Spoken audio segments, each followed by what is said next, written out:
Do you want cars in GTA 6 to crash like in BeamNG, look like Forza with real brands, and have tuning as deep as Midnight Club? At first, that sounds like a dream, but here's the reality. Rockstar just can't make that happen. Whether it's damage physics, car licenses, or advanced customization, there are big reasons why GTA 6 won't give us everything we want, and let me explain why. And before we even talk about crashes or tuning, let's start with the big one, real brands. Because if you're hoping to drive a real Ferrari or Beamer in GTA 6, that's never going to happen, and Rockstar has some pretty solid reasons for that. The first reason is money. Licensing real cars isn't cheap. We're talking millions just to have the right logos in the game. And on top of that, once you buy the license, you don't actually get full freedom. The brand gets to set rules. A Lamborghini has to look and perform exactly like a Lamborghini in real life. You can't take a Ferrari and let players slap on a wide-body kit, neon underglow, and hydraulics if the company says no. And forget about showing that same car getting blown up in a gang shootout or driving a hooker into an alley. Car companies don't want their products tied to that kind of stuff. That's exactly why Rockstar avoids it. Jamie King, one of Rockstar's co-founders, explained this years ago. He said licensing is expensive, full of restrictions, and in the end, Rockstar doesn't need it. They'd rather own everything themselves, keep it original, and make sure the game, not the brand, is always the star. And honestly, that makes sense.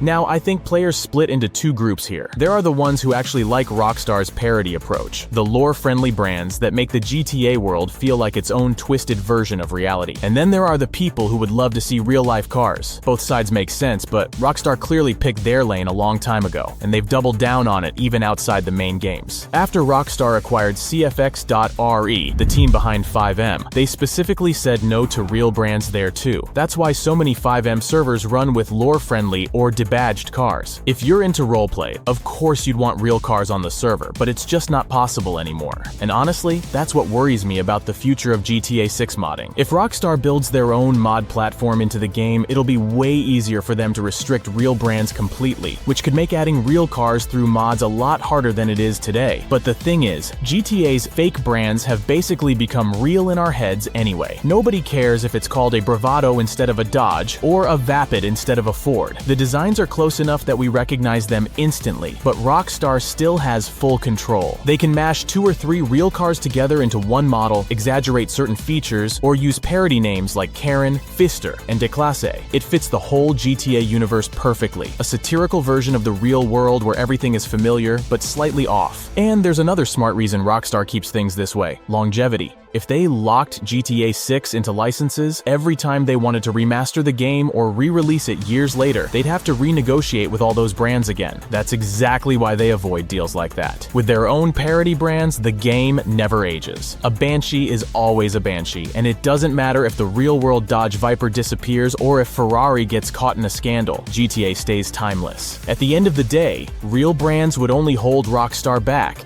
They'd spend millions just to be told what they can and can't do. And for what? So we can see an official Mercedes badge on the front of a car we're about to drive off a cliff? That's not worth it. The fake brands work because they give Rockstar total freedom to design cars however they want, mock whoever they want, and keep the game as outrageous as it's supposed to be. And honestly, who doesn't recognize a Banshee, an Infernus, or a Comet at this point? These fake brands have become just as iconic as the real ones.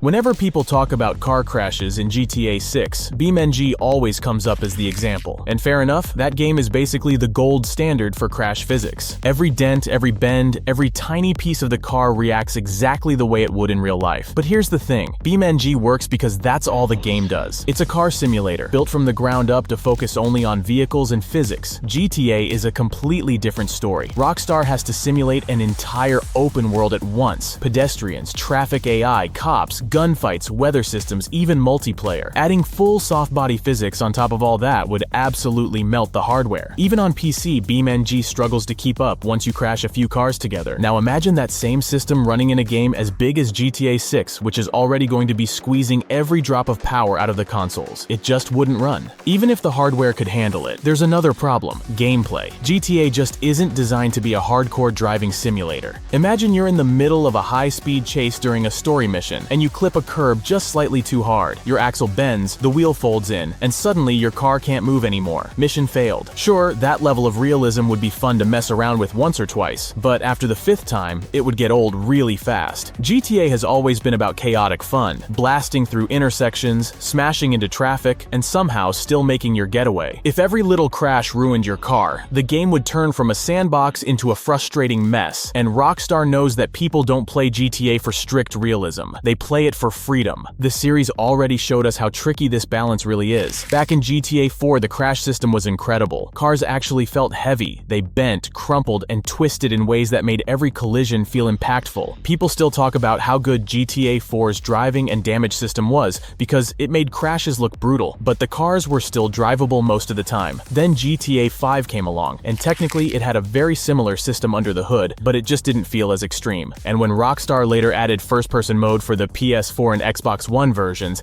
they toned it down even further. The reason was pretty simple. If the roof of a car caved in too much, it would clip straight through your camera, and that instantly broke immersion. So Rockstar made a choice: sacrifice some realism, keep the gameplay smooth, and that's exactly the kind of trade-off they'll always have to make. So the answer for GTA 6 isn't going full BeamNG, it's finding that middle ground. The perfect system would give us cars that look properly wrecked after a big hit, maybe pulling to one side if the suspension's messed up, or making the handling feel rougher the more damage you take. But it shouldn't go so far that one unlucky crash into a lamppost totals the car completely. Think of it like GTA 4's system, but tuned for modern hardware and modern gameplay. Enough realism to make every crash satisfying, but not so much that it ruins the mission you're in. Hopefully it's gonna be like that, but at the end of the day, it's all Rockstar's call, and we'll see in May next year.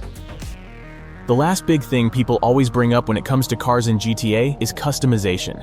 And with GTA 6, expectations are higher than ever. A lot of people want it to go full Midnight Club LA. Deep tuning, rim and tire options, wild liveries, hydraulics, and all that stuff. And while that sounds amazing, we need to be realistic about what Rockstar will actually deliver. GTA 5 already gave us a lot more customization than people expected back in 2013. We had neons, custom interiors on select cars, bennies with body kits and liveries, even exhaust swaps, but compared to Midnight Club, it still feels shallow. Midnight Club let you mess with rim size, tire profile, fitment, decals layered on top of each other, even hydros, and that quick fix system where damaged panels showed up in primer until you repaired them. That level of detail made it a pure car culture game. Rockstar, on the other hand, treats GTA as a full sandbox, where cars are only one part of it. Even if, for us players, driving and collecting vehicles ends up being what we spend most of our time on. And GTA 6 is already showing some promising upgrades in the trailers. We've seen cars with mismatched panels like primer doors, which is basically Rockstar's own version of that quick fix system from Midnight Club. We've seen proper donks and Carolina squatted trucks, which means Rockstar is leaning into real car culture styles this time. Window decals are also back with windshield banners and side window stickers, and that's something fans have wanted for years. Even the paint looks improved, with metallic flake that pops way more than GTA 5 ever did. And if you look at the stance setups in some shots, lifted trucks, smaller tires on step-side pickups, and exaggerated wheel styles like Swangas, it's clear Rockstar's putting a lot more variety into customization than before. So what does all of that mean for customization overall? I think we can expect GTA 6 to go further than GTA 5 did. More liveries, maybe even layered decals or colorable templates, a bigger wheel and tire selection that covers regional styles, and more body kits inspired by real aftermarket brands. There's also a chance Rockstar finally tweaks performance upgrades, so it's not just stat bars, maybe different turbo and supercharger options or suspension setups that actually change how a car feels to drive. Nothing as deep as a racing sim, but enough to make your build stand out and feel unique on the road. But even with all those improvements, GTA 6 still won't go full Midnight Club. The reason is simple. Rockstar spreads their time and resources across the entire sandbox. Cars are a huge part of GTA, no doubt, but they're not the only focus. Building systems for interiors, decals, handling changes, exhaust sounds, wheel fitment, all of that takes a massive amount of development work, and Rockstar has to balance it against everything else in the game. On top of that, they always aim for playability over realism, so while we might get lowered cars that feel slightly different to drive, don't expect Forza-style tuning sliders, or Need for Speed's level of detail. GTA just isn't built as a pure car sim, and it never will be. So when you put it all together, the lack of real brands, the limits on crash physics, and the tuning that won't go as deep as people hope, GTA 6 probably won't be the dream game that every car fan has in their head. But that's exactly exactly how Rockstar has always built these games. They pick and choose what to push further,